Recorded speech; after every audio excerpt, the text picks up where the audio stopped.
जी का बेटा था अमित और बहू का नाम था अमृता। सुमित्रा जी की बहू की बातें सुनकर ऐसा लगता था कि जैसे वो बहुत इंटेलिजेंट है, क्योंकि उससे कभी भी कोई भी सवाल पूछो फट से जवाब दे देती थी। अरे भाई, उसके जवाब से तो गूगल भी पीछे रह जाता था। और इसलिए कम से कम सुमित्रा जी के घर में तो किसी को भी गूगल की जरूरत ही नहीं पड़ती थी। जब भी घर में कोई बात चलती, कोई कुछ भी कहता, तो अमृता फट से कह देती, ये तो मेरे साथ भी हुआ था, मुझे इसके बारे में सब मालूम है। एक दिन सुमित्रा जी अमित और अपनी बहू अमृता के साथ अमित के बुआ जी, फूफा जी यानी कि मुकेश और उर्मिला जी के यहाँ पर मिलने के लिए गए। अरे बहुत अच्छा किया अमित बेटा, इतने दिनों के बाद आए हो तुम। हाँ सुमित्रा भाभी, कभी तो आ जाया करिए अपने बच्चों को लेकर। आपकी बहू के आने से तो हमारे घर में भी रौनक आ गई है। वो क्या है ना, अमित ऑफिस के काम में बहुत बिजी रहता है, इसलिए उसे तो वक्त ही नहीं मिल पाता। अच्छा, लगता है नौकरी काफी मुश्किल है अमित की। अरे नहीं नहीं फूफा जी, ऐसी कोई बात नहीं है। आप तो जानते हैं ना प्राइवेट जॉब में कितना काम होता है। अरे कोई समझे ना समझे, मुझे तो पता है प्राइवेट नौकरी में इतना काम करना पड़ता है कि इंसान की आफत आ जाती है।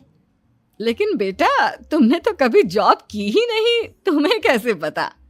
अरे जॉब नहीं की तो क्या हुआ मम्मी जी, सब जानती हूँ मैं। सबसे पहले ऑफिस में जाओ, वहां पर अपनी एंट्री डालो, उसके बाद दिन भर सिस्टम पर बैठकर काम करो। चारों तरफ कैमरे लगे होते हैं, आप अपनी नजर इधर की उधर नहीं कर सकते। उसके बाद दिन भर बॉस की चिक चिक सुनो, वो अलग से। यही सब होता है, मुझे ना सब पता है। हर सिस्टम पर बैठकर काम करो, चारों तरफ कैमरे लगे होते हैं, आप अपनी नजर इधर की उधर नहीं कर सकते। उसके बाद दिन भर बॉस की चिक चिक सुनो, वो अलग से। यही सब होता है, मुझे ना सब पता है। अरे बहू रानी तो काफी इंटेलिजेंट है, हर बात की खबर है इसको।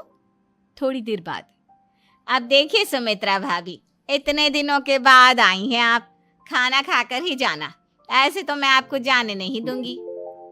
वैसे बुआ जी, खाने में क्या बनाया है? वो क्या है ना बेटा, आज तुम्हारी बुआ जी की तबीयत थोड़ी ठीक नहीं थी, इसलिए हमने सोचा कि जब तुम लोग यहाँ आ जाओगे तो बाहर से खाना मंगवा लेंगे और साथ में बैठकर खाएंगे। लेकिन बस प्रॉब्लम इतनी सी है कि मुझे बाहर से खाना ऑर्डर करना नहीं आता। सोचा जब अमित आएगा तो उसी को बोल दूंगी। अरे मुझे आता है ना, मैं कर देती हूँ ऑर्डर। बताइए क्या क्या मंगाना है आपको? इटालियन, कॉन्टिनेंटल, इंडियन, पंजाबी, सब पता है मुझे। क्या बात है बहू, क्या घर में भी खाना रोज बाहर से ऑर्डर करती हो? अरे नहीं नहीं नहीं बुआ जी, ऐसी कोई बात नहीं है, बस मुझे ना सब पता है। कोई बात नहीं अमृता, मैं अपने फोन से ऑर्डर कर देता हूँ। अरे क्या बात है, आजकल ऑनलाइन डिलीवरी पर कोई ऑफर नहीं चल रहा है, वरना काफी पैसे बच जाते हैं। कैसी बात करते हैं अमित, मैं कह रही हूँ ना मुझे सब पता है। मुझे एक बहुत अच्छा ऑनलाइन डिलीवरी वाला मालूम है, जहाँ पर 50% ऑफ मिल जाएगा। और आज तो वैसे भी फ्राइडे है ना, फ्राइडे को तो उस पर 50-70% ऑफर मिलता ही मिलता है। अरे क्या बात है, इसके बारे में तो मुझे पता ही नहीं था। अरे बेटा, जिस चीज के बारे में किसी को पता नहीं होता, हमारी बहू को पता होता है। एक काम कर, तू उसी को ऑर्डर करने दे। क्या बात है अमृता बेटा, तुम तो बहुत इंटेलिजेंट हो, सब कुछ जानती हो। कुछ दिनों के बाद सुमित्रा जी की कुछ सहेलियां उनसे मिलने के लिए आती हैं। अरे सुमित्रा बहन कैसी हो, बहू कैसी है तुम्हारी? अरे पूछिए मत, बहुत इंटेलिजेंट है मेरी बहू, सब कुछ जानती है। क्या बात है, बहू के आने के बाद तो औरतें दुखी हो जाती है, लेकिन तुम तो बहुत खुश लग रही हो। वो क्या है ना, मेरी बहू है ही इतनी अच्छी। अरे तो बुलाओ ना, हमारे साथ बैठेगी, बातें करेंगी तो हमें भी अच्छा लगेगा। सुमित्रा जी अमृता को बाहर बुलाती हैं और उसके बाद सब लोग बातें करने लगते हैं। क्या बताऊं, कुछ दिनों से घुटनों में इतना दर्द हो रहा है कि चला भी नहीं जाता। अब बुढ़ापे में तो ये सब चलता ही रहता है, क्या कर सकते हैं।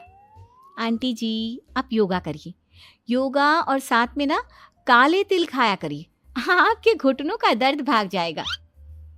लेकिन तुमको ये सब कैसे पता बेटा? अरे मेरे भी घुटनों में दर्द होने लगा था, मैंने योगा किया और काले तिल के साथ गुड़ मिलाकर उनके लड्डू बनाकर खाए। एकदम ठीक हो गए हैं मेरे पैर। अमृता, ये तुम क्या कह रही हो? इतनी कम उम्र में तुम्हारे पैरों में दर्द कैसे हो सकता है? अरे मम्मी जी, सच कह रही हूँ। एक बार अगर कोई ये नुस्खा अपना लेना बस मजा आ जाए।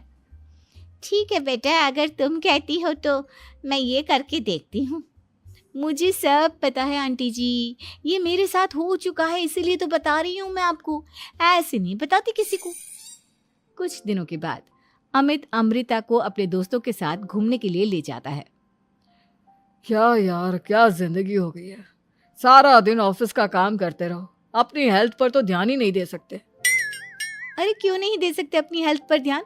सब दे सकते हैं। इंसान चाहे तो कुछ भी कर सकता है। क्या बात है भाभी, आप इतनी श्योरिटी के साथ कैसे कह सकती हैं?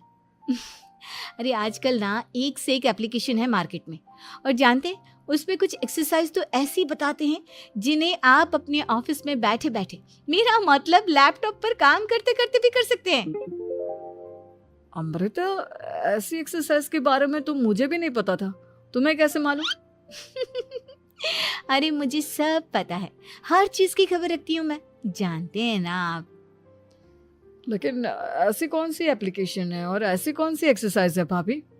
एक मिनट, मैं आपको अपने मोबाइल में दिखाती हूँ। अरे वाकई में भाभी तो सही कह रही हैं। देखो यार, इस पे कितनी अच्छी एक्सरसाइज दिखाई गई है। अपनी चेयर पर बैठे बैठे एक्सरसाइज भी कर लो, काम भी और हेल्थ भी। वाह भाभी वाह, मजा आ गया। लेकिन अमृता, तुम्हें इस बारे में कैसे पता? अब मेरे साथ जो चीज हो चुकी है उसके बारे में तो मुझे पता होगा ही ना अमित। मतलब तुम कब ऑफिस में काम करने गई जो तुमने ऑफिस करते करते एक्सरसाइज की? मैं जो किचन में काम करती हूँ अमित, घर के काम, वो किसी ऑफिस के काम से काम है क्या? बस मैं भी वो सब करते करते इनमें से कुछ एक्सरसाइज ट्राई कर लेती हूँ, इसीलिए मुझे सब पता है। सही है यार, तुम तो बहुत इंटेलिजेंट हो। कुछ दिनों के बाद ये क्या है? एक दोस्त ने मेरे साथ एक मजाक किया है, लेकिन समझ में ही नहीं आ रहा।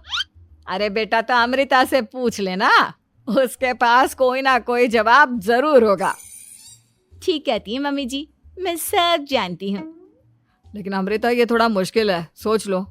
मेरे लिए कुछ भी मुश्किल नहीं, दुनिया की कोई भी पहेली हो मैं चुटकी में सॉल्व कर लेती हूँ।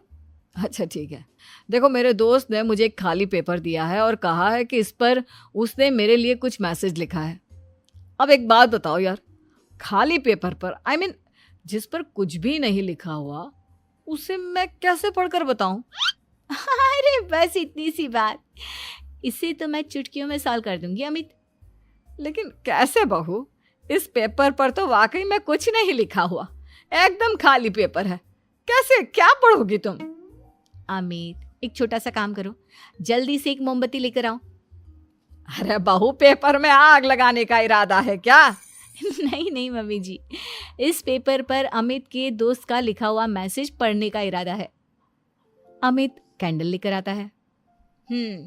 अब ना बस इस पेपर को धीरे धीरे कैंडल के ऊपर घुमाते रहो, देखना 2 ही मिनट में मैसेज आपकी आंखों के सामने होगा। अच्छा ठीक है, मैं ऐसा करके देखता हूँ। 2 मिनट के बाद, अरे वाकई में इस पर तो अक्षर बनने लगे, लेकिन ये हुआ कैसे? और अमृता, तुम्हें कैसे पता? बहुत सिंपल है मम्मी जी, अमित के दोस्त ने नींबू के रस से मैसेज लिखकर उसे सुखा दिया। अब अगर मैसेज पढ़ना हो ना तो पेपर को आग के सामने ले जाओ और लेटर्स अपने आप उभर कर आ जाते हैं। वाह बहू, लेकिन तुम ये सब कैसे जानती हो? अरे मम्मी जी, जब मैं छोटी थी ना तो अपनी सहेलियों के साथ ऐसे ही गेम खेला करती थी। ये तो मेरे साथ कितनी बार हो चुका है, मुझे सब पता है। थैंक यू यार अमृता, तुम्हारी वजह से हमें कुछ भी सोचने की जरूरत ही नहीं पड़ती, तुम सब कुछ बता देती हो। कुछ दिनों के बाद सुमित्रा जी को अमृता के प्रेग्नेंट होने की खुशखबरी मिलती है और सुमित्रा जी अमृता को डॉक्टर के यहाँ लेकर जाती है। देखिए सुमित्रा जी, आपकी बहू की तबीयत बिल्कुल ठीक है, किसी भी तरह की चिंता करने की कोई जरूरत नहीं है। लेकिन हाँ, उनको आयरन वाली डाइट खाने की बहुत जरूरत है। ठीक है डॉक्टर साहब, आप बता दीजिए मैं अपनी बहू को क्या क्या खिलाऊं ताकि उसकी तबीयत ठीक रहे और आने वाले बच्चे की भी। अरे मम्मी जी, इसमें डॉक्टर से पूछने की क्या जरूरत है। किशमिश है, अनार है, पालक है, ये सब खाना चाहिए। आयरन का लेवल बिल्कुल बराबर रहता है। अरे वाह, आपकी बहू तो सब कुछ पहले से ही जानती है। ये तो बहुत अच्छी बात है। देखो, आयरन के साथ तुम्हें कैल्शियम भी खाना होगा। जानती हूँ मैं, अगर आयरन की खाली सप्लीमेंट लेते हैं और कैल्शियम नहीं लेते तो बॉडी उसे अच्छे से एब्जॉर्ब नहीं कर पाती। सब पता है मुझे। बहू ये भी मालूम है? हाँ मम्मी जी, आप तो जानती है ना, मुझे सब पता है। आपकी बहू की बातें सुनकर अच्छा लग रहा है। मुझे ऐसी बहुत कम लड़कियां मिलती हैं जिन्हें इतनी नॉलेज होती है, सारे सवालों के जवाब देती है। और हमारे इंडिया में तो वैसे भी हालात बहुत खराब है। बिल्कुल ठीक कह रहे हैं आप डॉक्टर साहब, लेकिन मैं उन लड़कियों की तरह नहीं हूँ। बहुत ख्याल रखती हूँ मैं हर चीज़ का। और जानती हैं आप, हमारे घर में तो किसी को किसी चीज़ के बारे में गूगल करने की ज़रूरत ही नहीं पड़ती। बिल्कुल ठीक कह रही है अमृता। अरे कुछ भी पूछ लो, इसे सब पता होता है। अरे वाह, तुम तो बड़ी कमाल की लड़की हो। चलो, ये तो बहुत अच्छी बात है, लेकिन फिर भी डॉक्टर की सलाह पर पूरा ध्यान देना चाहिए। वैसे क्या चाहिए तुम्हें, बेटा या बेटी? अरे डॉक्टर साहब, कुछ भी हो जाए, बस बच्चा अच्छे से हो जाना चाहिए। मुझे तो दोनों में से किसी से कोई भी परेशानी नहीं। और सुमित्रा जी, आप? डॉक्टर मैडम, मुझे तो लड़के और लड़की में कभी भेद करने की आदत ही नहीं है। पोता आए या पोती, मेरे लिए तो दोनों एक बराबर है। सुनकर अच्छा लगा। वैसे आप जानती हैं, हमारे यहाँ पर तो लोगों को बड़ी बेचैनी रहती है ये जानने की कि पेट में लड़का है या लड़की, लेकिन विदेशों में ऐसा नहीं होता। हाँ, वहाँ पर तो सब कुछ पहले से ही बता देते हैं ना। ये भी कोई बात हुई भला? लेकिन तुम्हें कैसे पता कि वहां पर सब कुछ पहले ही बता देते हैं? अच्छा हाँ, तुम तो सब कुछ पहले से ही जानती हो ना। तुम्हारे साथ तो सब कुछ पहले से ही हो चुका होता है। नहीं मम्मी जी, ये तो मेरे साथ पहली बार हो रहा है, इसलिए मैं ये डायलॉग नहीं बोल सकती। अमृता की बात सुनकर सुमित